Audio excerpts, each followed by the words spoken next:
Hello, everyone, and welcome to the stream.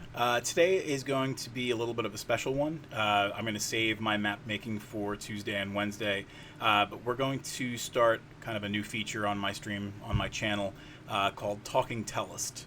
And really, today is also for me to explore. I ended up getting a lot of the cool overlays and stuff for my OBS that I wanted to try out and everything. So I'm going to be bumping around on that from time to time. But specifically, what we're going to be talking about today is what the name of the channel is. So I call myself that Tellest guy, and that's because many years ago I created something called Tellest. It is a literary universe that I started when I was 17 years old. We try not to talk about the original book too much because it's god awful, and I hope that you don't find it. But since then, it's gone through a few iterations, a lot of stuff like that. I just realized my fan is on. Give me 1 second. So we certainly, we've seen it kind of evolve over time. We're going to take a deeper dive into what the world is during these Talking Tellest things. Today we're going to be talking about kind of like the inception of it, but there's plenty to talk about. I am going to actually switch to my screen recording so that we can go over there and see the website. So I'm going to be kind of moseying through the website a little bit as I talk. But specifically, what Tellest Talks is we're going to use it to delve into different areas of Tellest. So you can see the website itself is pretty busy. There's a lot going on. Tellest isn't just Tellest anymore. It's also the other world. What we do is help other creators try to spread information about their world as well. So what we do is, majorly is focus on ourselves, but we want to make sure that other people who are up and coming get the word out for their stories as well. So you can see most days we do a promo for some other authors. We interview other authors. We sponsor other authors. There's a lot of stuff going on. But for Tellest itself, the main feature is the books. We have, later this year, we'll have 20 books out. We have the array of books here that we've released that are still available now. There's certain books that we removed from the catalog that you can never get again, except for, super patrons and stuff like that. They can get into the vault and things like that. But it's books. There's plenty of art, so I'll show you the art as well.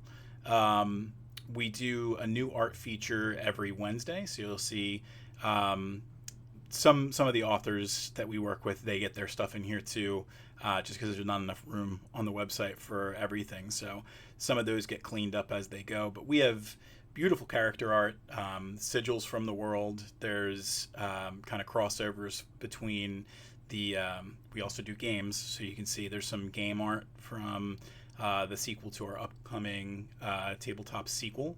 If you want your one-stop shop for everything art, you can go into this spot here, which is where you would be able to see pretty much everything that we've done. I'm a little behind on that. Like I said, we do a new piece of art every Wednesday, but we're probably a month behind, maybe 2 months. I just transitioned from one day job to the next, so it's been pretty busy making sure that everything is done up the right way. But you can see there's plenty of material here. We actually, a while back, published an art book. I don't know if we had a spot where you could see the art book right here on the front page, but we're actually going to be taking a step over to the Etsy store because we're going to talk merchandise for a few seconds as well. And on here, you'll be able to see the art book as well. So we sell a lot of stuff on the Etsy page. Every week, what we're doing is one new mouse pad, one new battle map. My wife, Rihanna, she does a metric ton of handcrafted wands, which you can see. Some of them are just, whatever she's feeling in the moment. A lot of the ones that she works on, they have some kind of pop culture reference. So you've got, Avengers, you've got Middle Earth, you've got Scream, you've got Mario. There's a ton of stuff that she's worked on. As far as the artwork, we'll take a little step into the art book real quick. This is going to be just a real quick throw everything at you kind of situation. Misery, my wife, is pretty cool. Just for everybody who wants to see how self-aggrandizing my wife is, Misery is my wife. So, the next best thing is going to be when my mom jumps on the channel and tells me how proud she is of me. My wife really is cool. She has lent so much of herself to the Tellest universe, and I'll talk about that a little bit more in greater detail later. But in its current form, there's no way that this universe would be the way that it was without Rihanna. She has been my muse through everything. She gives me so many good ideas. We'll kind of jump into that a little bit more, but I could go off the rails just talking about how much of an inspiration she's been. But I am going to try and get us back on track, just to show you a little bit more of the merchandise. So we'll look at the art book real quick because we were talking about art first. But so yeah, we have like a 200-page art book. We're working on continuing to get more material out for the second book, but I want to release a couple more books first before I kind of slap that all together. So you can see there's just plenty of cool stuff in here. We take some things from sketch to full picture. You get to see artifact characters, again, the sigils, the cover art, sprawled across the page, in all their glory, everything like that. Let's take a step back because I think the game that we published is here too. So Quantum Quest is kind of a tie-in to the Tellest universe in that it loops in some of the characters, and we've written a novelization of Quantum Quest that's going to be out later this year, but it really is, like, at its bare bones, kind of like a D&D meets Monopoly. And you just take an adventure party through the dungeon trying to fight off another adventure party, seeing who can live. Real simple concept, but real fun at the end of the day. It's a good time.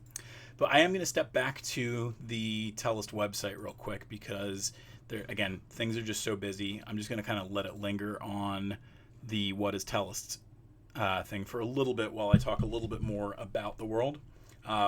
It is ridiculously hot in the room that I'm in right now, so I don't know how long I'll be up here, but I am going to hit, some of the greatest hits here.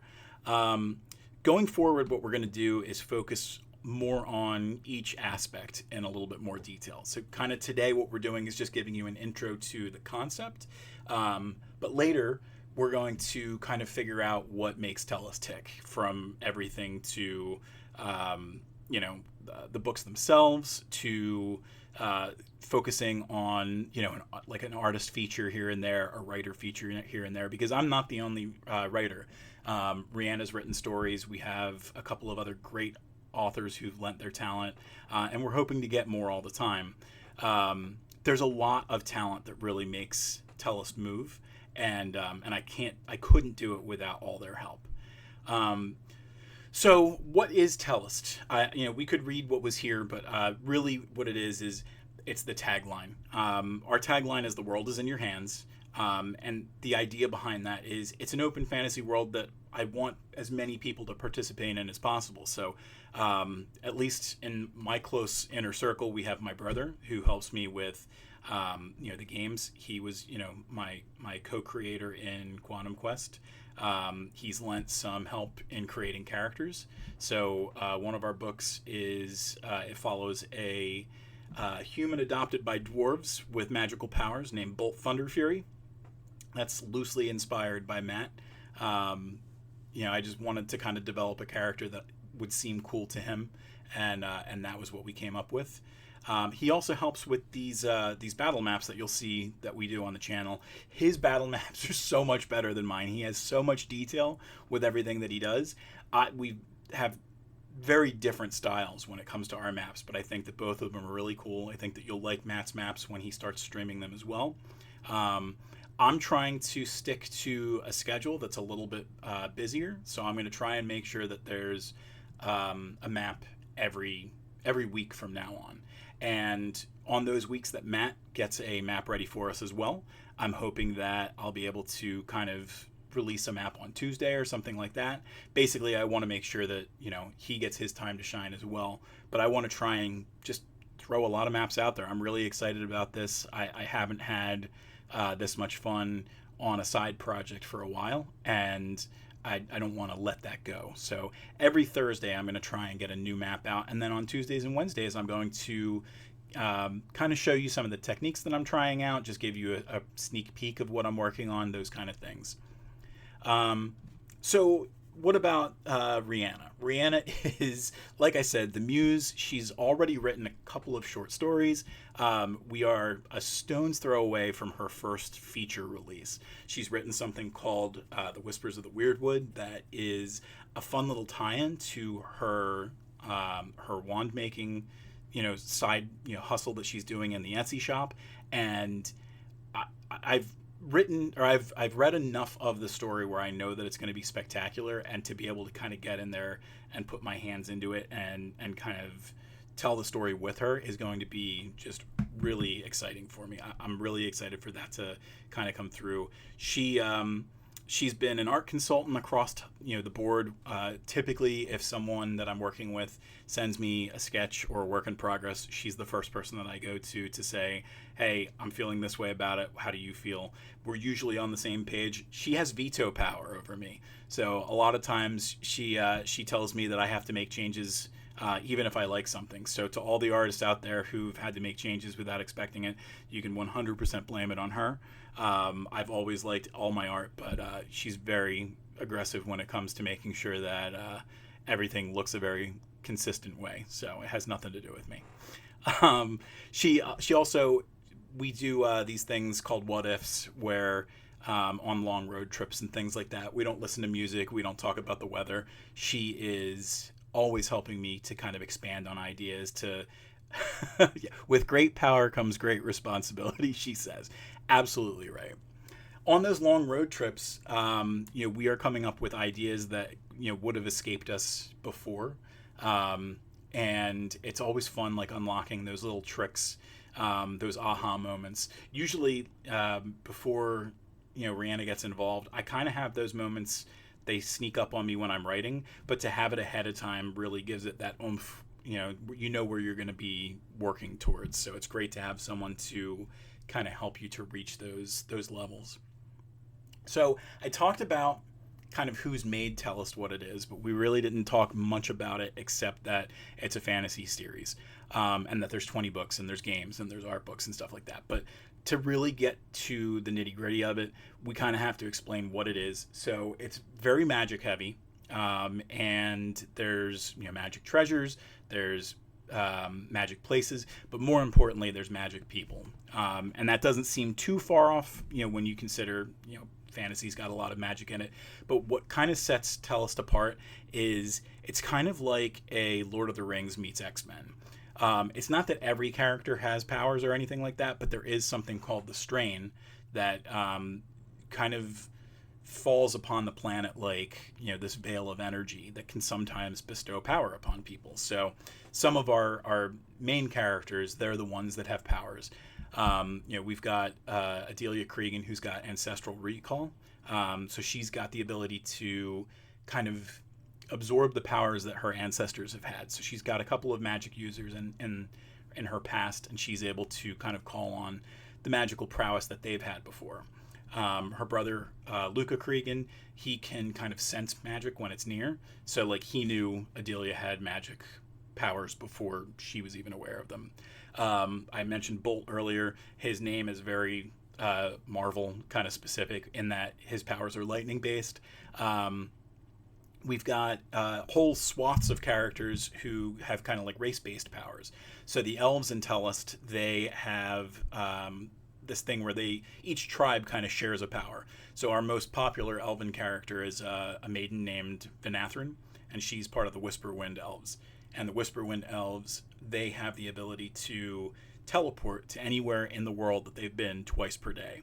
Comes in really handy if you fall off of a cliff or off a bridge or something like that, or if you need to travel really far.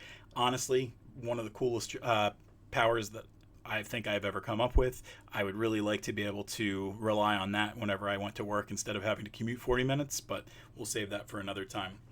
There's just tons and tons of powered people in Tellest. It really is the driving force.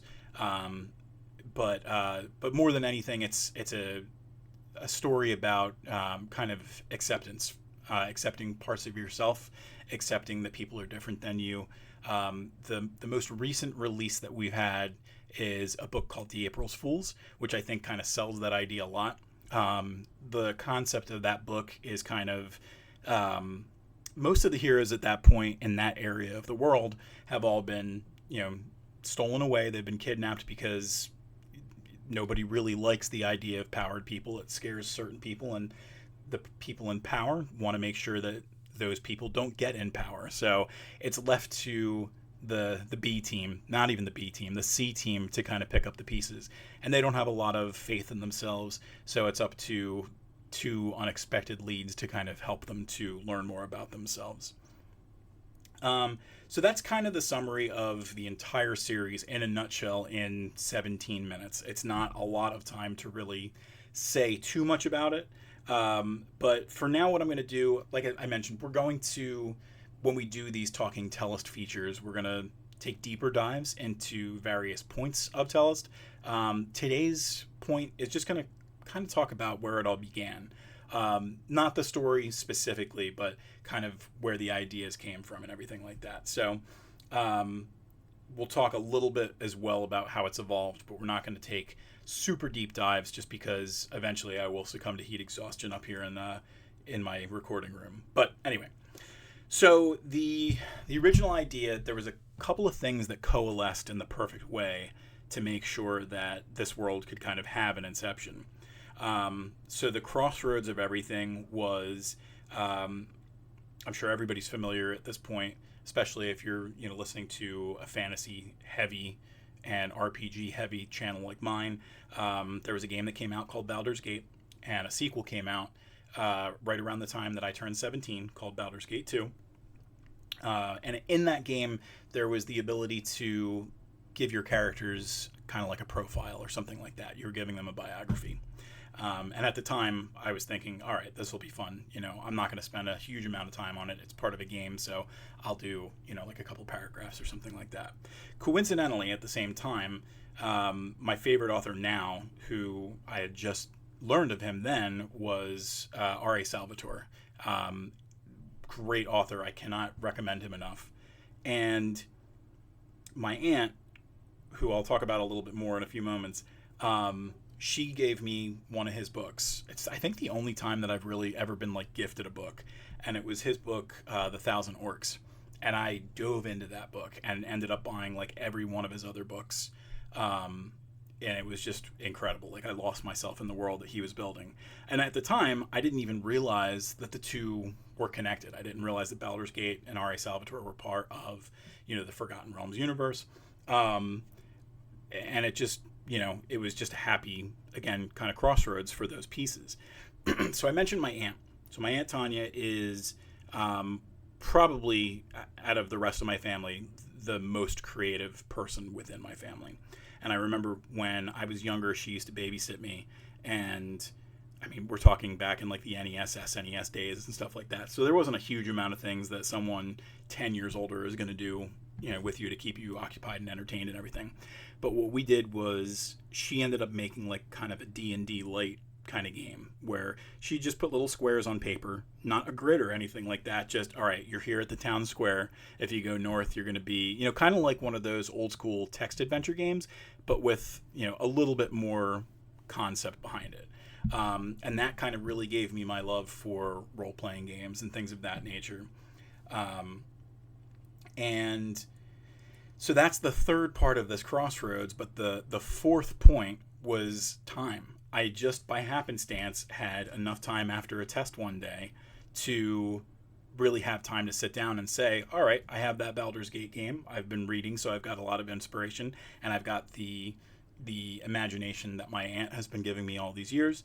I'm going to write that profile for this character that I'm working on, and just by happenstance, I had enough time to write 2 pages. And I had kind of surprised myself at that point and thought, well, I wrote 2 pages. Let's see what else I can write. So what started as just a real quick, here's what's going on. It would have been like your typical D&D character. This is this is his how, when, why, where, all that stuff. And then over the course of the rest of that class, whenever I was done early with whatever lessons or anything like that, I would dive in and I would write more. And I think by the time the first inception of the story was done, I had 70 pages. And I mean, at that point, there was a combination of me thinking that I was the coolest person ever and realizing that my book was not that great. So I kind of wiped it out. At that point, 70 pages was kind of wiped out. I knew the general idea of where I wanted to go, but I started over. And from that 70 pages, I think came like 210 pages. And that became the first book that I ever wrote, coincidentally called Crossroads. I don't think that I knew at the time that it was because of something like that, that everything kind of coalesced in the right way. But that was what I ended up calling it. I don't believe that it's for sale anywhere anymore. I tried to make sure that that was as inaccessible as possible, because as cool as I thought it was when I was 17, it has aged very poorly. Not, the content is not bad. It's just the quality is bad. So another rewrite happened, and that was called The Bindings of Fate. So that's my first official release as an Amazon self-published author. And since then, there's been 17 other books with 2 more to come. Even then, we kind of tweaked certain things, because those first 3 books, they're going to be near and dear to my heart forever. And we're going to make sure that they're available to people for a little while longer, at least, in whatever capacity that it is now. But we might make it a little trickier to find as we start to move forward. And I'll explain why in a few moments. But the reason that we're kind of moving away from it is we're kind of going in a different direction timeline-wise. Within the universe of Tellest, it's kind of like the way that Marvel has the Ultimate Universe and the Amazing Universe and things like that. We are focusing more on a new timeline now. That's explained within the meta of the literary universe and everything. And I don't want it to kind of... There's still certainly some value in reading these first 3 books and everything like that. But I don't want people to get too lost. And there's certain, kind of quality issues that these books came out probably 12 years ago, 13 years ago. And I still think that they're really fun. But there's certain little things that I'll tell you about. So the main character, there's a little bit too much of myself in there. And what I mean by that is everything from the name that I chose for him, which was Chaos, spelled with a K. And I chose that because that was the same name as my wrestling character. I used to backyard and sort of semi-professional wrestle. And the name is just not really good. And there's a couple of other people in the universe that have been named a certain way, and were named a certain way, like back as far as the original book, that kind of like other people kind of insisted that I make them named XYZ. And at some point, I finally put my foot down and said, like, look, this isn't really true to the character. We're going to change these things. Besides that, Chaos, as he was in the first 3 books, was very much the Boy Scout character. And while that works for Superman to some extent, it really doesn't work for the main character of a sprawling fantasy universe. So number one, he's not the main character anymore. His sister kind of took those reins, and she's our flagship character now. When I started writing the series, I didn't have a sister. I have 3 wonderful stepsisters now, as well as 2 wonderful sisters-in-law. But at the time, I was just writing a character who I didn't know, and I think that was more of a fun experience because she was a blank slate. There was nothing that I had to kind of add to the character that I knew from real life, so there was a little bit of fun that I could have there. So yeah, as far as the main character, he kind of had to get switched up. We've got cool plans for the new way that he's represented in the new timeline. He doesn't make his first official appearance in this new timeline until I won't spoil too much, but I will say that he will make an appearance soon, hopefully within the end of this year. So we'll see what we do there.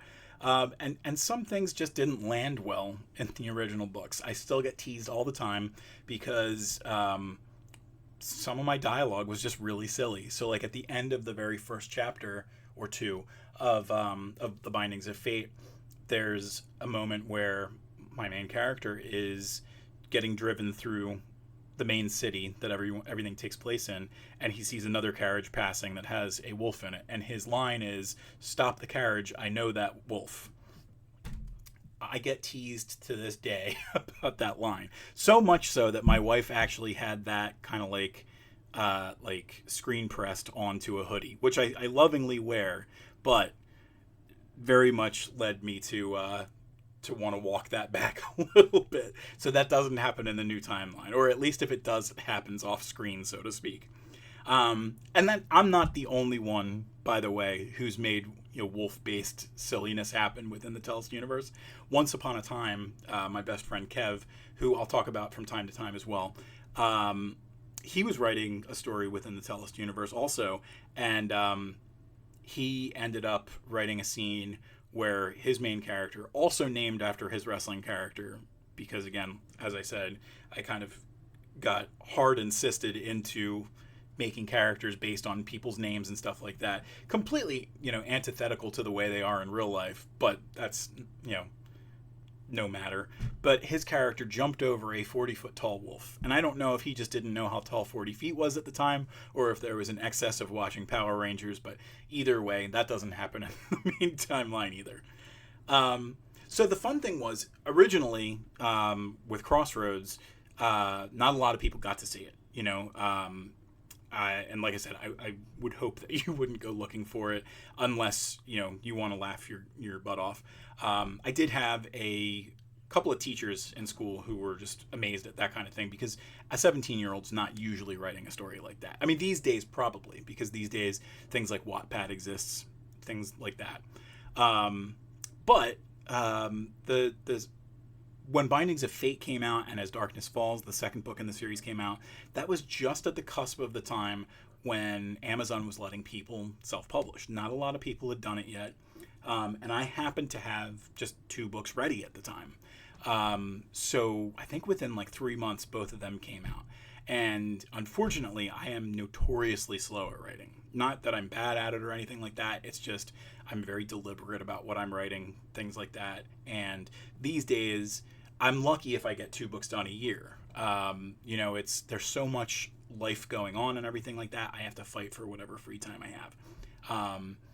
And yeah, there's just a lot. But those first 2 books came out at a time where they came together so quick that people really reacted to it. And at the time, I found, a little bit of success with them. And that kind of drove me forward. Even if I wasn't ever making any money with the Tellest universe, I don't think that I would care enough to stop. Because at this point, I mean, they're my brain baby. They've been a constant in my life. I got to kind of step back a little bit and talk about Rhianna again, because when the 3rd book was ready to come out, I was looking for another artist. I had worked with a friend from school to develop the cover of the 2nd book. I feel like the reason that we didn't use him for the 3rd book was he was just getting too busy, because he was doing some cool stuff with like footwear and stuff like that. So just by happenstance, I was looking online for an artist, and a mutual friend of Rhianna's and I said, "Hey, I know this person. She's an artist. She's really talented. Some of her stuff's a little bit weird. But if you want, I'll pitch you over to her and you can talk about it." And it ended up being a situation where we met. She actually did the cover for the 3rd book at one point, and it looked really good. But at that point, we just kind of figured mixing business with pleasure didn't make a lot of sense. So what we did instead was we decided to start a relationship, and we've been together for 12 years. And that's what's led to, so much of the other stuff happening. So yeah, I mean, we have those what if moments all the time when we're driving. She's doing the wands left and right now, so I get to be a part of that process and tell her how excited I am when she's working on this thing, that thing, the other thing. And besides that, the 2 of us have ended up meeting so many interesting people. because we work with artists from all over the world. One of our favorite people in the world is the gentleman who does our book covers, Leonardo Barazio, who he's doing some incredible stuff in his own life now. He's done all of the covers for our books that are like novella sized and longer. And on top of that, every year he does a Christmas themed bookmark that features us and our animals. Um, and just this year, he actually probably finished the work on it last year, but um, one of his pieces of art got featured on a Magic the Gathering card. He actually was able to throw something together for the Lord of the Rings set that came out or will come out this year. I think it came out in June. We're so excited for him to have, got to, you know, play a part in some of that. He's done some work with some big video game studios and stuff like that. And besides Leia, we've worked with probably like 20 artists. I've worked with at least three other storytellers. I'd love to work with more all the time. You can see on the website we've got the what we call the Other World, and that's where we promote other storytellers. If you go to the gallery, you can see just how far we go with things. We work with artists pretty much at least twice a week. And when I say artists, I mean storytellers. Um, and even everything that you see on this page, which is gigantic, I'm only keeping hold of like the last 2 years worth of content because it'll just slow the website down to a crawl. We have worked with so many talented people. It is such a joy to help other people kind of take the next step to learn where they can promote their work, to show it off here, to talk about how great it is, to really help them to learn the positive side of their own work, because a lot of people don't know how to put into words the talents that they have. So to be able to, kind of play a part in that has been, I feel very privileged to do that kind of thing. And we also get to see tons and tons of people live because we go to conventions. We've been going to conventions for a couple of years. We stopped a little bit during, the COVID era and everything, and we're slow to get back into it. We tried to present this year at Fan Expo Philly, and there just wasn't enough space for us. I've already locked in for next year, so fingers crossed we get to do a big showing. There's also a convention that we're trying to go to later this year called PhilCon. And then we've already got our tent together for our first live Renaissance Fair event, which we're going to hope to do in Columbus, New Jersey next year. So there's just a lot of stuff going on, and there's more happening all the time. One of the things that I didn't even talk about yet, Rihanna has been working very hard on a children's book that kind of takes place Tellest adjacent. It uses baby characters, babified versions of Tellest characters. And if we play our cards right, we'll end up making a series out of that because we already have plenty of ideas there. We've collaborated with another artist that I've worked on. In fact, on the front page of the website, well, any page because these sidebar ads will follow you from place to place, we have this Merge Dungeon artwork, which was done by one of our artists, Cristiano. He's the one who's working on the children's book with us. What else? Again, throwing a lot of stuff out there, but and part of the problem is my brain is melting because I haven't had any water up here. But I think, for the most part, that nails down most of the stuff that got us to where we are now. There's tons and tons of content to talk about, and we will talk about them going forward. I think what I'll probably do is I am going to put this on intermission for a moment, if not just to test to make sure that the overlay is working. And then what I'll do is I'll come upstairs again after I hydrate a little bit, and I'll put the chat on for a few moments just to see if anybody wants to talk. I don't even know if anybody's really on here. But yeah, if anybody's interested, we can talk about that. So I am going to just put this on pause for 1 second. I'll go on intermission, and then I will be back in, we'll say, 7:40 Eastern time.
Alrighty, we are back. I was able to head downstairs, get a little bit of water in me. For some reason, I came back upstairs thinking it wasn't going to be as hot again. It still is. So I don't imagine that we're going to spend too much time, but I am going to switch over to another one of my scenes on OBS to test that out. I do apologize if I'm extra shiny. I am also very sweaty. So we're going to try that out, see how bad this is. Let me actually turn some lights on in the room. Maybe that will offset this craziness. Alrighty. Alright, so like I said, if you have any questions about Tellest, now is the time to talk about it.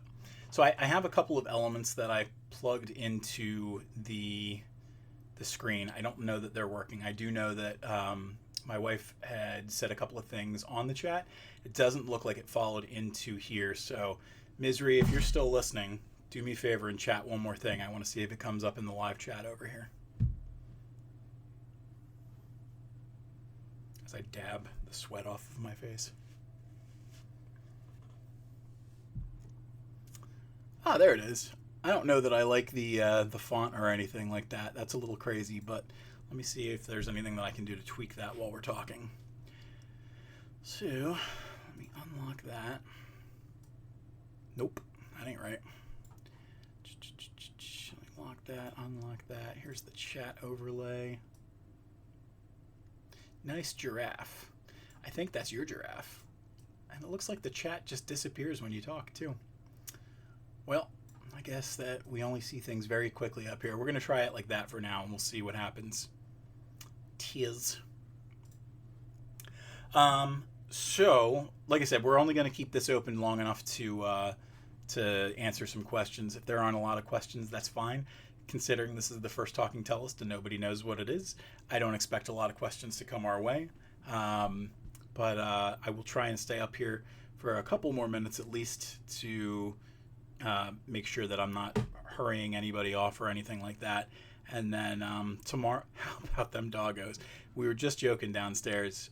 So I mentioned the animals on the on an earlier part of the conversation that we had, and the bookmarks that we do them every year, and Leo's always the one who's putting them together for us, and we kind of write our own Christmas chronicles basically, and the animals that we have, they feature into them. So for the last 8 years, I guess it was, or 7 years, this will be 8 years coming up, we've had a bookmark that we put together that our dogs, Zelda, Maisie, and Luna, and our unfortunately late cat, Peanut, have been a part of. So they've been part of the art, they've been part of the stories, and Rihanna, I'm sure, will be angry at me if I don't mention, she runs a TikTok called Full House of Fluff, which at some point I'll link in the panels or something along those lines, to make sure that people can get to that as well as,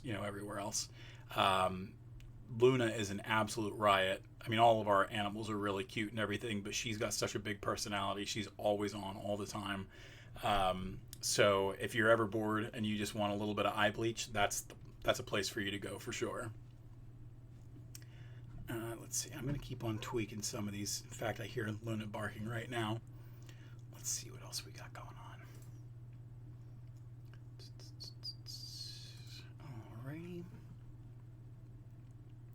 Alright, I apologize. I am melting as we speak. So tomorrow at 7 p.m. I am going to be working on this week's map, which is going to be Coastal Cave. It's going to be, beach themed. I've already got, some practice with it. So basically I'm just going to be showing techniques and things along those lines. And next week we're going to be doing our first big indoor map, which is going to be... No, I lied. We're kind of doing things out of order. So I've already done the jungle stuff. The jungle map is going to release next week. So we've done the techniques and everything for those. This week, what's coming out is going to be the Coastal Cave. For whatever reason, I did the maps out of order as far as putting together the how-tos and everything. And then next week, 2 weeks from now, is going to be a remake of the first map that I ever made, which is my D&D campaign with my friends and my family. They're doing first of all, it's been 3 years since we played. But they started off in a place that I call the Forgotten Keep. And it's just this huge, sprawling castle map. And I did everything by hand with a product called Dungini, probably like 5 years ago, 6 years ago at this point.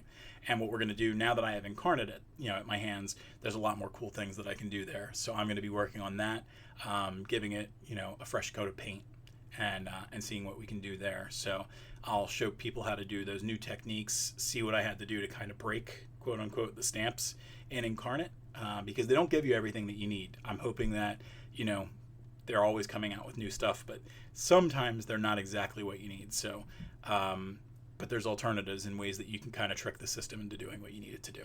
So I feel like Misery might be the only one on the chat right now.